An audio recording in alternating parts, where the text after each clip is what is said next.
कन्धमाल जिला हिरिंगा ब्लॉक सुमरपंद पंचायत माँ बाबा कपिलेश्वर मंदिर जहाँकि पहाड़ पाददेश गुंफा मध्य बाबा फुटी अवस्थित अच्छा। तो आज आम ग्राउंड जीरो कोटांग गाँ बाबा कपिलेश्वर मंदिर को आम बोलबम सेकेंड पाली आसचु। तो देखिए पछाड़ा अच्छा बहुत दूर दूर भक्त मैंने निज मानसिक रखी जलाभिषेक करने तो सीधा सड़क आम भितर को जावा कौन कौन भक्त आते दूर आ कौन मानसिक नहीं आसुँच कौन आशा नहीं आस देखा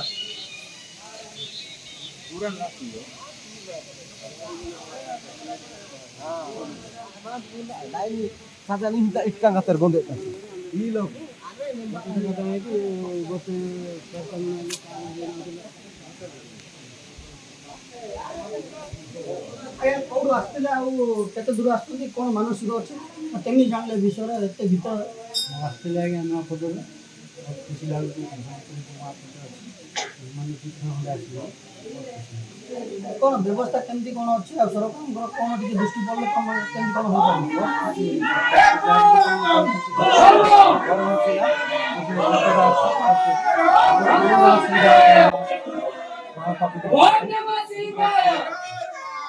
सीधा भक्तर जहाँ भी अच्छी महापद ब्रह्म ऋषि आसते तो आम आउ भर को जाऊँ बाबा पाखक सीधा सड़क आम देखा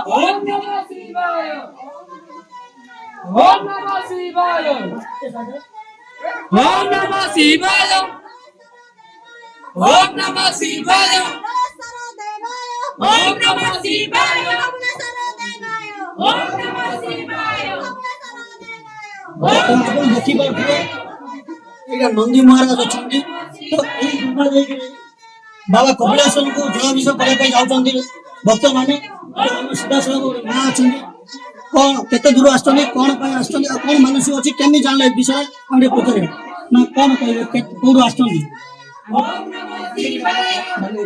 कौन मान केमी जगह विषय जानले केमी भीतर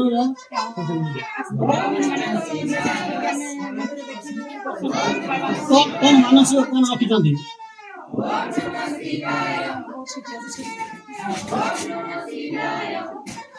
तो शुणी पारे सुदूर बालीगुड़ा ब्लॉक रेबिंगे पंचायत रु बहु भक्त आसिक बहुत मानसिक रखी जलाशिव कर देखुए छोट छोट कुनी पिला मैंने जहाँकि बहुत दूर कौन आसुच कौन जलाभिषेक कर समय आसि 4 घंटा मैं देखुं कुनी शिशुर भी बाबा प्रति जो मोह माया अच्छी भलपाइबा अच्छी आज टाणी नहीं बाबा कपिलेश्वर मंदिर पाखक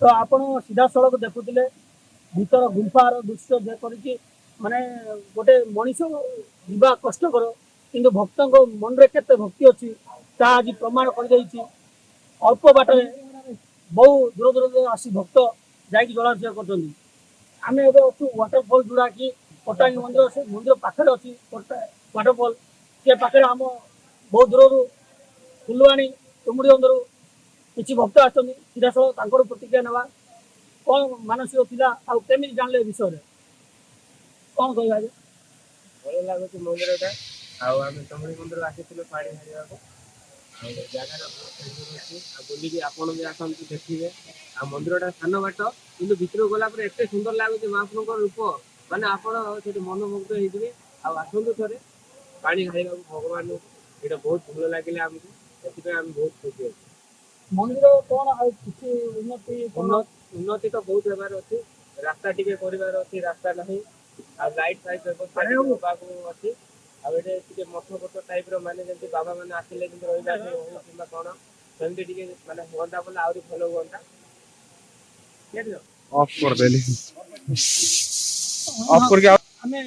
मंदिर दर्शन करूँ करूँ भक्त किसी प्रतिक्रिया नौ नौ एमती एक भक्त पाखे पहुँची जाइए जहाँकि आज को यही कोटांग मंदिर कपिलेश्वर बाबा पाखक पाखापाखि 14 ରୁ 15 वर्ष है ଆସିକି ଜଳାଭିଷେକ କରୁଛନ୍ତି।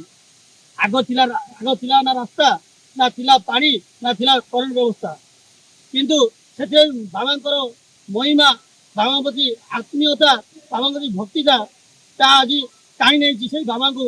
ତ ତାଙ୍କ ମୁହଁରୁ କିଛି ସୁମଧୁର ବାଣୀ ଶୁଣିବା, କ'ଣ ଥିଲା ଆଗର ପରିସ୍ଥିତି, ବର୍ତ୍ତମାନ କ'ଣ ଅଛି, ଆଗକୁ ଆଉ କ'ଣ ରହିବାର ଅଛି, କ'ଣ ମାନେ ଭକ୍ତ ମାନେ କେମିତି କ'ଣ ଆସିଲେ ସୁବିଧା ପାଇବାରେ, ସେ ବିଷୟରେ ସବୁ କିଛି ନୁହେଁ। A1 ଟିଭିରେ ଆପଣଙ୍କୁ ସ୍ୱାଗତ କରୁଛି। ସମସ୍ତ ଭାଇ ଭାଇମାନେ ଅଛନ୍ତି, ଯେଉଁମାନେ ଆସୁଛନ୍ତି ଏଇଠିକୁ। ମୁଁ ତ ଏଇ ଜାଗା ପ୍ରଥମେ 14 ବର୍ଷ ତଳେ ଆମେ 2 ଜଣ କଥା ଦେଖିଲୁ ଆସିବୁ ବୋଲି। ବାବାଙ୍କର ମହିମା ଲାଗିଲା, ଡୋରି ଲାଗିଲା, ଆସିଲୁ ଆମେ ଏଇଠିକୁ। ସୁନ୍ଦରରେ ମଧ୍ୟ ଅଭିଷେକ କଲୁ, ସବୁ ବର୍ଷ ମଧ୍ୟ ଅଭିଷେକ କରୁଛୁ। ଆଜିକି 14 ବର୍ଷ ହେଲାଣି। 17 ବର୍ଷ ସେକେଣ୍ଡ ପାଳି ସୁନ୍ଦର ଆମେ ଆସୁଛୁ। ଆସିକି ବାବାଙ୍କ ପାଖରେ ଅଭିଷେକଟେ କରୁଛୁ। 108 ବାବାଙ୍କର ନାମରେ ଜପ କରିକି ସେ ଜିନିଷ ମଧ୍ୟ ଦିଆହେଉଛି ବାବାଙ୍କୁ। ତାଙ୍କର ଯାହା ମାର୍ଜନା ଫାର୍ଜନା ସବୁ ଜିନିଷ କରାହେଉଛି। ଆଉ ଭକ୍ତମାନେ ମଧ୍ୟ ଆସୁଛନ୍ତି, ବହୁତ ଭଲ ଲାଗୁଛି ଏଇଠିକୁ। ପ୍ରଥମେ ତ ଏଇ ଜାଗାରେ କି ଲୋକ ଆସିବା ପାଇଁ ଡରୁଥିଲେ, ଭୟ କରୁଥିଲେ। ଏମିତିକି ବହୁତ ପ୍ରକାର ଜୀବଜନ୍ତୁ ମଧ୍ୟ ଏଇଠି ମଧ୍ୟ ଦେଖିଛନ୍ତି ଲୋକମାନେ ଯାହା କହୁଛନ୍ତି। ଆଉ ବର୍ତ୍ତମାନ ବାବାଙ୍କ ଆଶୀର୍ବାଦରୁ ଧୀରେ ଧୀରେ ଲୋକଙ୍କର ମଧ୍ୟ ଏଇଠିକୁ ଶୋ ଛୁଟିଲାଣି, ଆସୁଛନ୍ତି ସମସ୍ତେ। ଆପଣଙ୍କର ବହୁତ ଏଇଠିକୁ ବାବାଙ୍କ ପ୍ରତି ଭଲ ପାଇବା ଅଛି, ଆଉ ସମସ୍ତେ ଆସୁଛନ୍ତି। ଆଉ କ'ଣ କହିପାରିବି? ତ ଆପଣ ଶୁଣୁଥିଲେ, ତ ଆଉ ଜଣେ ଭକ୍ତ ଅଛନ୍ତି, ତାଙ୍କୁ କହିବା ଆଗାମୀ ଭକ୍ତମାନେ ଯେଉଁ ଆସିବେ କିପରି ଅସୁବିଧା ନ ହେବେ, ସେ ବ୍ୟବସ୍ଥା କେମିତି ହେଇପାରିବ କ'ଣ? ଓମ୍ ନମଃ ଶିବାୟ, ହର ହର ମହାଦେବ। ବାବାଙ୍କର ଆମେ ଫୁଲବାଣୀରୁ ଆସିଛୁ, ବାବା କପିଳେଶ୍ୱର କଟାଙ୍ଗୀ। ଆପଣ ଆସନ୍ତୁ, ଥରେ ବୁଲିକି ଯିବେ, ବାବାଙ୍କୁ ଦର୍ଶନ କରିକି ଯିବେ। ବାବାଙ୍କ ମହିମା ଅପାର, ଆପଣ ଆସିଲେ ନିଜେ ଜାଣିପାରିବେ। ଆପଣ ଆମେ ମଧ୍ୟ ଆସୁଛୁ ଗୋଟେ 4 ବର୍ଷ 5 ବର୍ଷ ହେଲାଣି, ଆସିକି ବାବାଙ୍କର ଆଶୀର୍ବାଦ ପ୍ରାପ୍ତ କରୁଛୁ। କିନ୍ତୁ ଅସୁବିଧା ଏତିକି ହେଉଛି ଯେ ଆମର ରାସ୍ତାଘାଟ ଟିକେ ଠିକ୍ ସେ ହେଇପାରୁନି, ଯିବା ଆସିବାକୁ ବହୁତ ଅସୁବିଧା ଟିକେ। ଆଉ ସେଇଟା କେମିତି କ'ଣ ସୁବିଧା ହେଇଥିଲେ ଭଲ ହୁଅନ୍ତା। ପ୍ରଶାସନ ଯଦି କେବଳ ରାସ୍ତାର ସମସ୍ୟା ଅଛି ନା ଆଉ କିଛି ସମସ୍ୟା ଅଛି? ମାନେ ଆଉ କୌଣସି ସମସ୍ୟା ନାହିଁ। ମେନ୍ ରାସ୍ତାର ଯଦି ଆମର କ୍ଲିୟର ହବ, ତାହେଲେ ସମସ୍ତେ ଆସିପାରିବେ, ଭକ୍ତମାନେ ଆଉ ଶାନ୍ତିରେ ଦର୍ଶନ ମଧ୍ୟ କରିପାରିବେ। ଆଉ ବାବାଙ୍କର ତ କେବଳ ବାବାଙ୍କ କପିଳେଶ୍ୱରଙ୍କ ମନ୍ଦିର ଅଛି ନା? ଆଉ ପାଖାପାଖି ଆଉ କିଛି ମନ୍ଦିର ଅଛି? ହନୁମାନ ମନ୍ଦିର ଅଛି,